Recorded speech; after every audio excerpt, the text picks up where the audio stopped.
De tudo quanto até hoje temos estudado e aprendido e observado em torno do suicídio, à luz da doutrina cristã espírita, nada absolutamente nos tem conferido o direito de crer que existam nenhum motivos nobres para justificar o suicídio perante as leis de Deus. O que sabemos é que o suicida é infração às leis de Deus, considerada das mais graves que o ser humano poderia praticar ante o seu Criador. Os próprios espíritos de suicidas, quando se comunicam através da psicografia ou da psicofonia, são unânimes em declarar a intensidade dos sofrimentos que experimentam, a amargura da situação em que se encontram, consequentes do seu ato do suicídio. Muitos deles afirmam que a fome, a desilusão, a pobreza, a desonra, a doença, a cegueira, qualquer situação, por mais angustiosa que qualquer pessoa esteja passando na Terra, ainda seria de excelente condição comparada às consequências sofridas pelo espírito que cometeu o suicídio. Muitos cometem o ato do suicídio devido aos problemas que estão passando ou passaram na Terra. São diversos os relatos de problemas financeiros, de paixão, de honra, de sucesso e fama, pelas drogas, pelos diversos tipos de vícios, pelo falso amor, pelo amor que não foi correspondido, pelos fracassos de uma conquista, na família, entre outros inúmeros atos que nunca e jamais poderão justificar perante as leis de Deus. Porque todos temos que encarar a vida, por mais difícil que ela seja, até o final desta existência. Lembramos que o melhor exemplo de vida foi a de Jesus Cristo. Também temos um bom exemplo que foi a vida de Gandhi, ou até de um brasileiro que foi escultor e mineiro, conhecido com o apelido de Aleijadinho, entre outros grandes exemplos de nossa história que foram perseguidos ou tiveram as suas limitações físicas para sobreviver, que foi o caso do Aleijadinho, entre outros exemplos, pois todos terminaram a vida. Assim, desencarnaram normalmente, com honra e nobreza, ao encarar os seus obstáculos que proporcionaram as dificuldades para sobreviver. Em diversas obras produzidas devido às comunicações com os espíritos de suicidas, principalmente no livro Céu e o Inferno, codificado por Allan Kardec, encontram-se numerosos espíritos de suicidas e todos eles revelam e se confessam de forma unânime que estão desgraçados no mundo espiritual, porque muitos até pensavam que a vida não continuava após a morte do corpo físico, assim adquirindo um grande pesadelo vivo e muito real. Todos estão lamentando o momento em que cometeram o terrível erro do suicídio. Certamente que não haverá regra geral para a situação dos suicidas. A situação de um desencarnado, como também de um suicida, dependerá até mesmo do tipo de vida que ele levou na Terra, do seu caráter pessoal, das ações praticadas antes da morte do corpo físico. Um suicídio violento ou de outra forma como um simples gesto, como por exemplo, os ocasionados sob as rodas de um trem de ferro ou outro qualquer veículo, as altas doses de remédios, o incêndio provocado ou o choque elétrico, se atirar de uma grande altura, pelo disparo de uma arma, se jogar contra animais ferozes, enfim, entre outros tipos de atos suicidas, todos os tipos foram um erro e todos provocam um traumatismo do corpo espiritual, perispírito ou psicossoma, como também é conhecido. Esse traumatismo será muito mais intenso e doloroso que nas demais mortes naturais, mas a terrível situação de todos eles se estenderá por um longo tempo em que os dias parecerão séculos ou até milênios, devido aos terríveis sofrimentos.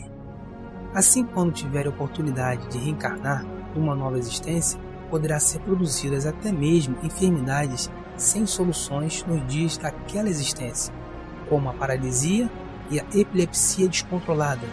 a deficiência física ou com retardamento mental, problemas na visão e audição, entre outras das diversas formas em que o corpo espiritual do suicida possa se adaptar. Exemplo, um tiro no ouvido, provocado na última existência, em alguns casos poderá arrastar surdez, encarnação posterior. No coração, poderá arrastar as enfermidades indefiníveis no próprio órgão. Consequência essa que estará ligada por toda aquela nova existência. Entretanto, tais consequências não são consideradas como castigo enviado por Deus ao infrator, porque Deus não pune,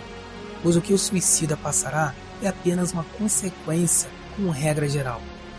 porque é um efeito natural de uma causa desarmonizada com as leis da vida e da criação. Assim, todas as consequências desse mal serão da inteira responsabilidade do próprio suicida, porque não era esse o destino previsto pelas leis divinas, mas ele próprio o fabricou, ou seja, planejou com uma infração àquelas leis.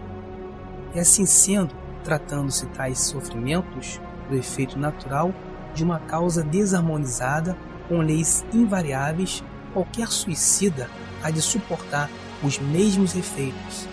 ao passo que estes seguirão seu próprio curso até que o verdadeiro arrependimento e determinadas situações na espiritualidade anule os sofrimentos, assim dando uma nova oportunidade para a próxima encarnação.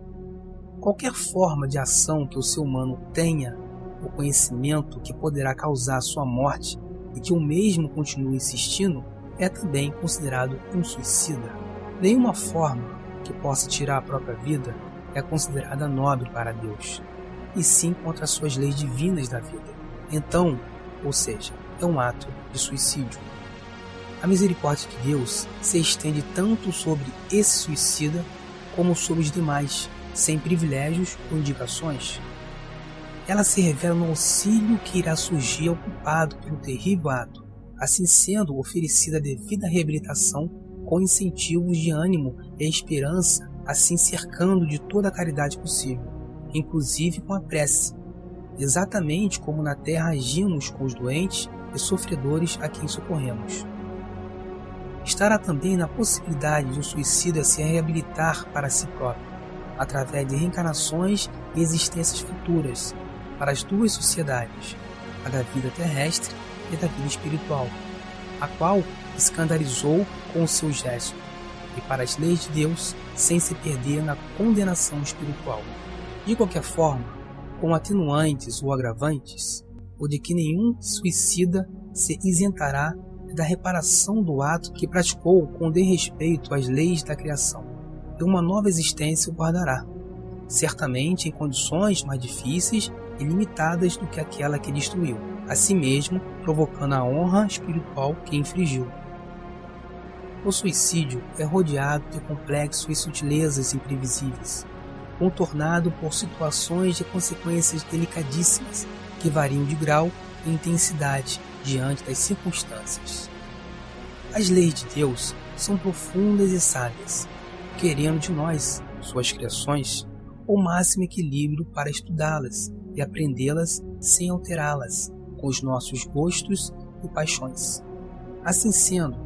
que fique bem esclarecido que nenhum motivo neste mundo será o bastante honroso para justificar o suicídio diante das leis de Deus. O suicida é que poderá ser sincero ao supor tal coisa, daí aceitando então as limitações e obstáculos a seu favor para continuar no caminho da evolução espiritual, aceitando uma nova encarnação com limitações causada pelo suicídio.